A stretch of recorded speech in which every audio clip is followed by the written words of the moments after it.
Ícaro Podcast presenta Hechos que fueron noticia por Jorgelina Petra Márquez. Génesis de los juicios a las juntas militares argentinas. Capítulo 1. Montoneros, un fenómeno imparable.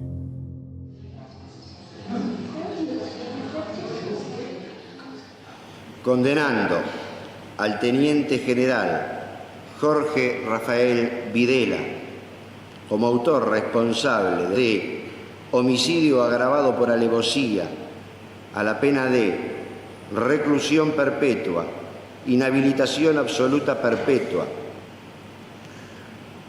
Condenando al almirante Emilio Eduardo Macera a la pena de prisión perpetua, inhabilitación absoluta perpetua. Silencio en la sala. Silencio. Se dispone personal policial, desaloje la sala. Desaloje la sala, personal policial. Es la voz de Carlos León Arslanian, uno de los jueces que integraron el tribunal, leyendo la sentencia condenatoria y cambiando al país para siempre. Por primera vez en la historia universal, jueces civiles y democráticos juzgaron y condenaron a jefes militares que aún conservan gran parte del poder que dan las armas. Muchos de sus oficiales subalternos continuaban en sus cargos en la estructura militar, al mando de tropas, y claramente apoyaban el accionar de sus jefes. La situación política era extremadamente delicada. A pesar de las presiones, los jueces realizaron su tarea. Soy Jorgelina Petra Márquez, ejerzo el periodismo hace décadas y les doy la bienvenida a Hechos que fueron noticias, una producción de Ícaro Podcast. La historia que hoy nos ocupa es cómo se logró llevar a juicio a los jerarcas militares argentinos, que durante la dictadura ejercieron un poder sin límites, implantando un infame método represivo que luego se conoció universalmente como terrorismo de Estado. Para entender este proceso, es necesario remontarse a hechos que ocurrieron en los años 1970. Esa década plagada de turbulencias políticas y violencia, de múltiples asesinatos y atentados realizados por grupos de extrema izquierda y de extrema derecha por igual.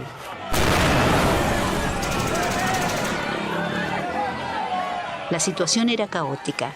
Sumado a esto, existieron grupos militares que reprimían en la legalidad, pero también en la clandestinidad. En horas de esta mañana se efectuó un importante operativo policial en el que intervinieron... Este accionar fue silenciado en las denuncias públicas. No salió en los noticieros de la televisión ni en los diarios. La gente no se enteró lo que pasaba. En esos términos, para la gente común, las Fuerzas Armadas no fueron el problema, sino la solución. Una solución que resultó sumamente trágica.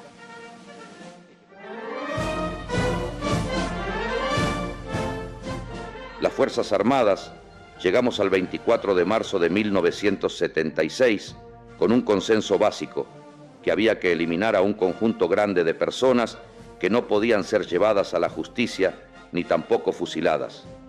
El que habló es el general Jorge Rafael Videla, primer presidente de Argentina a partir del golpe de Estado de 1976. También integró la Junta Militar que asumió el poder absoluto del Estado. Hizo esta afirmación el periodista Ceferino Reato, quien la transcribió en su libro Los 70. No había otra solución. Estábamos de acuerdo en que era el precio a pagar para ganar la guerra contra la subversión. Antes de esto, en el inicio de la década de 1970, otra dictadura militar estaba agonizando. El general Alejandro Lanusse, que ejercía la presidencia de Argentina, tuvo que convocar a elecciones nacionales para descomprimir la situación.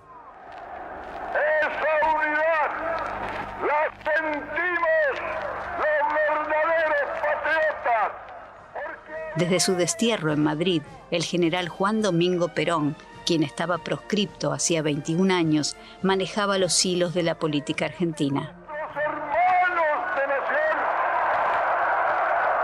En esos años, los guerrilleros montoneros accionaban bajo el lema «Luche y vuelve», en directa referencia al retorno al país de Perón. Se convirtieron en la principal estrategia para ganar esas elecciones. La campaña tuvo un gran apoyo de la población. Mariana Franco así lo explica en su libro Un enemigo para la nación.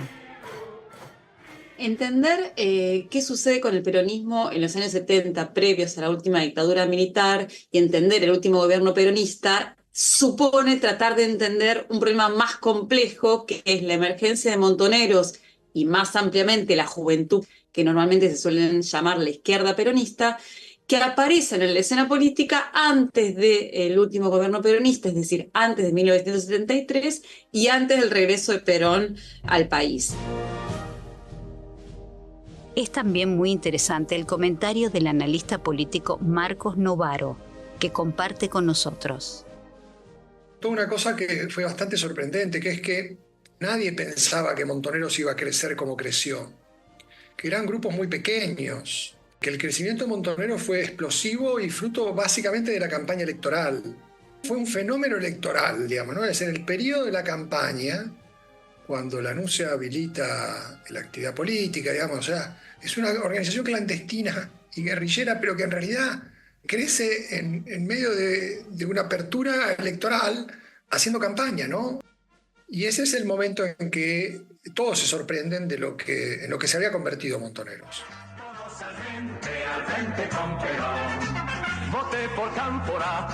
Héctor Cámpora, el candidato que Perón designó en su lugar, ganó ampliamente las elecciones de 1972. Fue muy influenciado por los jefes montoneros en la organización de gobierno. Incluyó varios diputados en las listas y gobernadores de provincia que respondían a los guerrilleros, quienes además no abandonaron las armas. El movimiento tiene enemigos de afuera y enemigos de adentro. Quien no lucha contra el enemigo ni por la causa del pueblo es un traidor. Quien lucha... Esto contrarió al general Perón, que pretendía que después de ganar las elecciones, estas formaciones especiales, los montoneros, se desmovilizaran como grupo guerrillero. Para los periodistas extranjeros que estábamos en Buenos Aires en ese tiempo, era difícil entender la situación política interna del peronismo. Los montoneros no eran los únicos guerrilleros peronistas que actuaban en la Argentina. Estaban la FAP, Fuerzas Armadas Peronistas y Descamisados.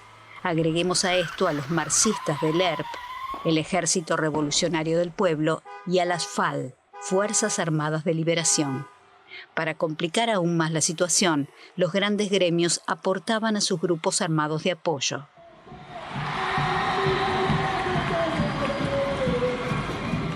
Complicado, ¿no?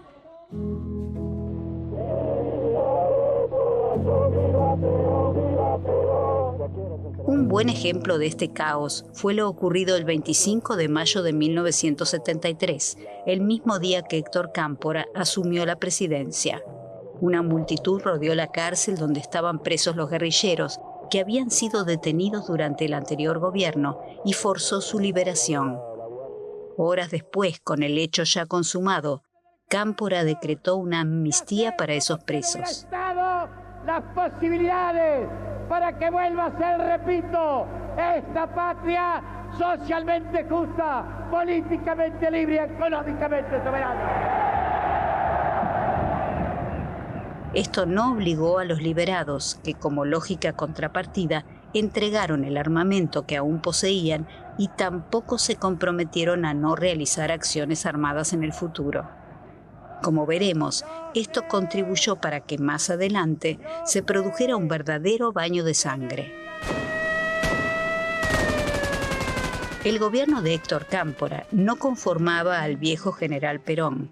Estaba disgustado por todos estos sucesos y por la tendencia que estaba asumiendo el nuevo gobierno popular.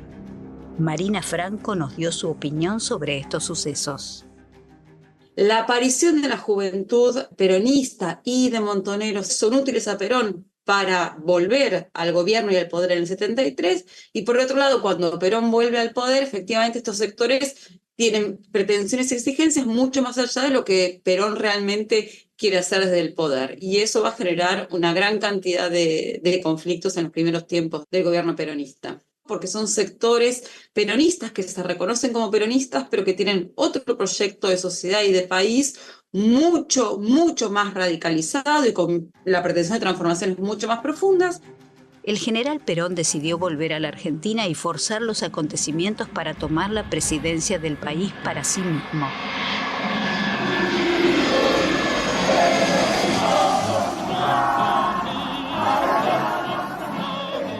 El día de su arribo al aeropuerto de Ezeiza, una multitud de cerca de 2 millones de personas se había congregado para recibirlo. Estaba organizado que Perón hablara desde allí a su pueblo.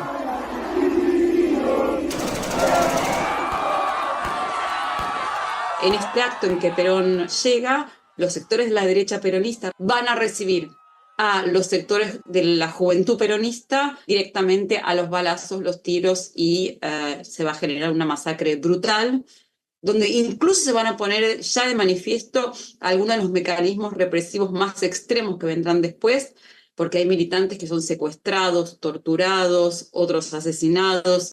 Como la masacre de Ezeiza es el primer gran punto de inflexión que pone en escena algo que ya era visible, pero lo pone en escena en su nivel brutal de violencia.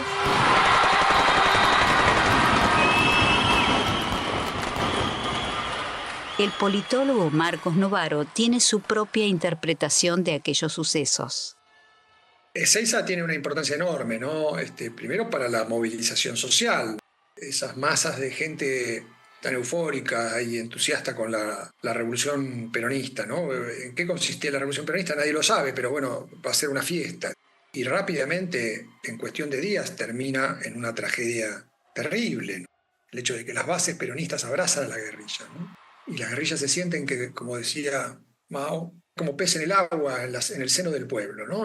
Eso se interrumpe muy rápido en Ezeiza. Ezeiza es un shock de realidad que retrae a buena parte de la juventud y de la sociedad peronista, a esas masas movilizadas, las retrae porque, digamos, tiene un efecto de terror, digamos, de terror muy palpable, ¿no? Por la unidad argentina, para la reconstrucción nacional, voté Perón. Después de turbulentos 45 días en la presidencia, Héctor Cámpora renunció.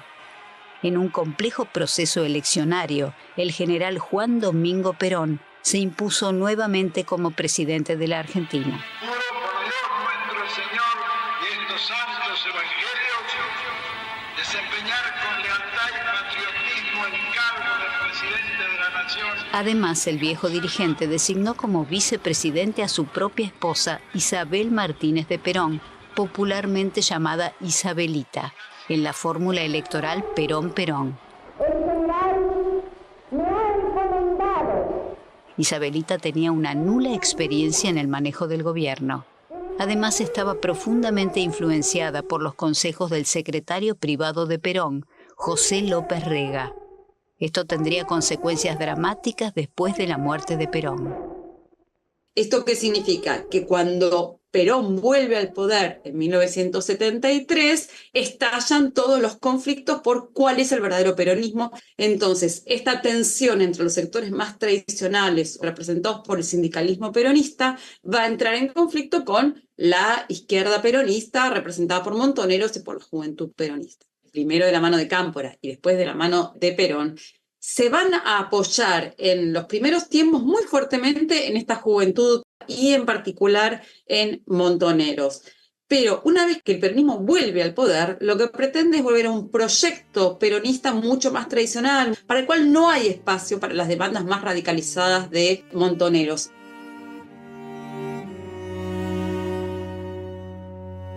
Todos los elementos estaban presentes en ese caldero explosivo que se había convertido la política en Argentina.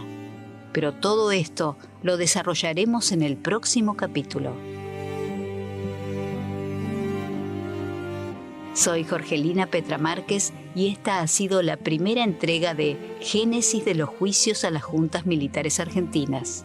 Los espero. Hemos basado este relato en mi memoria y los apuntes que fui anotando en aquellos días.